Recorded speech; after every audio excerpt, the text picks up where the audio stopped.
शांताकारं भुजगशयनं पद्मनाभं सुरेशं विश्वाधारं गगनसदृशं मेघवर्णं शुभांगम।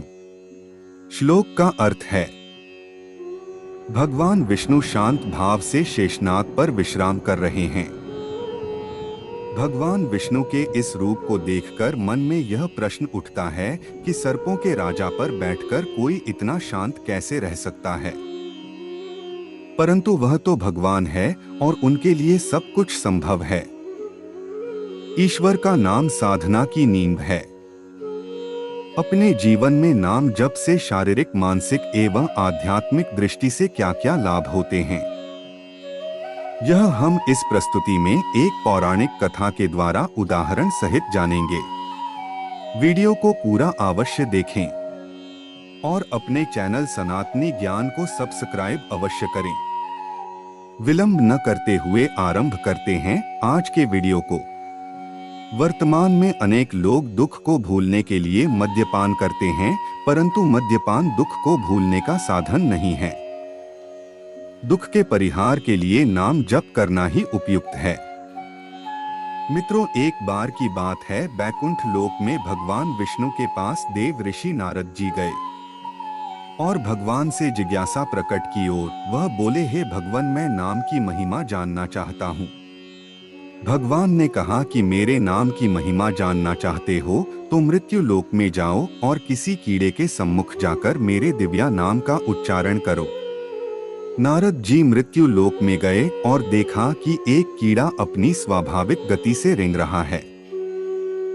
नारद जी ने उसके सम्मुख भगवान के दिव्या नाम का उच्चारण किया। कीड़ा उसी समय मर गया। नारद जी भगवान के पास आए और निंदा करने लगे कि है भगवान, आपका दिव्या नाम सुनते ही कीड़ा तो मर गया। भगवान मुस्कुराए और कहा, मृत्यु लोक में पुनः जाओ, वहां फूलों पर तितली बैठी होगी, उसे मेरा पवित्र नाम सुना। नारद जी मृत्यु लोक में गए और देखा कि एक फूल पर मस्ती से तितली बैठी हुई है। उसे भगवान का नाम सुनाया, तितली भी नाम सुनते ही मर गई। नारद जी फिर भगवान के पास गए और कहा, भगवान, आपका नाम को सुनते ही तितली तो मर गई। भगवान ने कहा कि कोई बात नहीं, इस बार किसी हिरण के बच्चे को मेरा पवित्र नाम सुना। नारद जी मृत्यु लोक में गए और देखा कि एक नर हिरण एक मादा हिरण के पास छोटा सा बच्चा खेल रहा है।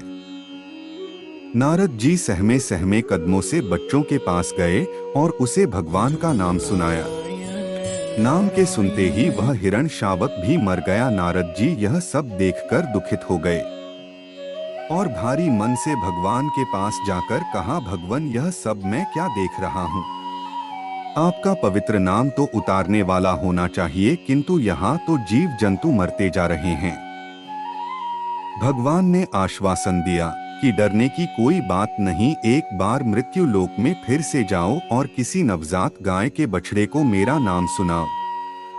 नारद जी न चाहते हुए भी भगवान के बार बार कहने पर मृत्यु लोक में आए और देखा कि गाय के पास एक नवजात बछड़ा पूंछ उठाकर पूरे उल्लास से दुग्धपान कर रहा है।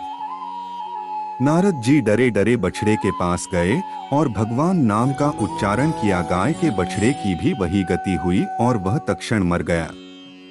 नारद जी दौड़े दौड़े भगवान के पास आए और कहा कि भगवान, बंद कीजिए अपनी यह लीला, मुझे नाम जप की महिमा नहीं जाननी है। आपका नामोच्चारण तो जीवों को मार रहा है। मेरी और परीक्षा मत लो। भगवान ने कहा, शांत हो जाओ ऋषिवर, एक बार मेरे कहने से मृत्यु लोक में फिर जाओ और इस बार जीव जंतुओं पर नहीं, मनुष्य पर मेरे नाम का प्रभाव देखो। काशी नरेश के यहाँ एक पुत्र हुआ है, उसके कान में मेरा अलौकिक नाम सुना। नारद जी बोले, भगवान, आप मुझे कहाँ भेज रहे हैं? मैं कलंकित हो जाऊंगा, मुझे लोग हत्यारा कहेंगे। भगवान के आदेश से उनके बार बार विश्वास दिलाने पर नारद जी काशी नरेश के यहाँ गए। वहां शिशु जन्म के उपलक्ष्य में उत्सव मनाया जा रहा था। राजा को जब पता लगा कि बैकुंठ लोक से देवर्षि आए हैं तो उन्होंने उनका खूब स्वागत सत्कार किया और कहा कि आप नवजात शिशु को आशीर्वाद दीजिए। नारद जी के पैर आगे नहीं बढ़ रहे थे। भय से व्याकुल वह शिशु के समीप गए और उसके कान में दिव्य भगवन नाम का उच्चारण किया। नारद जी ने जैसे ही नाम सुनाया, शिशु ने बोलकर नारद जी को प्रणाम किया। नारद जी अत्यंत आश्चर्यचकित एवं गदगद होकर बोले कि बालक, तुम कौन सी शक्ति से बोल रहे हो? उसने कहा कि है महर्षि, क्या अपने प्रभु के दिव्या नाम की महिमा एवं शक्ति नहीं पहचानी है? मैं ही वह कीड़ा, तितली, हिरण का बच्चा व गाय का बछड़ा हूँ। प्रभु नाम से मैं सहज ही प्राण त्यागता रहा तथा आज ही मनुष्य जन्म में आया हूँ। नारद जी के सब संशय दूर हो गए और उन्हें नाम जप की अलौकिक शक्ति का ज्ञान हो गया और वह बार बार भगवान का धन्यवाद करने लगे। मित्रों, यह बात आप इस प्रकार भी समझ सकते हैं। जब भूमि में बीज बोए जाते हैं तो यह नहीं देखा जाता कि बीज उल्टे पड़े हैं या सीधे, पर फिर भी कालांतर में फसल बन जाती है। इसी प्रकार नाम सुमिरन कैसे भी किया जाए, उसके सुमिरन का फल अवश्य ही मिलता है। भगवान का नाम हमेशा जपना चाहिए। यह आवश्यक नहीं कि मुख से जोर जोर से भगवान का नाम बोला जाए। अपने मन में भी ध्यान करके भगवान राम, श्री कृष्ण या जगत गुरु भगवान शिव आदि का नाम जप किया जा सकता है। किसी भी परिस्थिति में ईश्वर का नाम लेने से सभी संकट टल जाते हैं। आज की हमारी प्रस्तुति में इतना ही। अगर आपको इस प्रस्तुति से कुछ ज्ञान प्राप्त हुआ हो तो वीडियो को लाइक कीजिए, शेयर कीजिए और अपने चैनल सनातनी ज्ञान को सब्सक्राइब अवश्य कीजिए। महादेव आपकी सभी इच्छा पूरी करेंगे। जय श्री राम, हर हर महादेव, जय श्री महाकाल। मित्रों।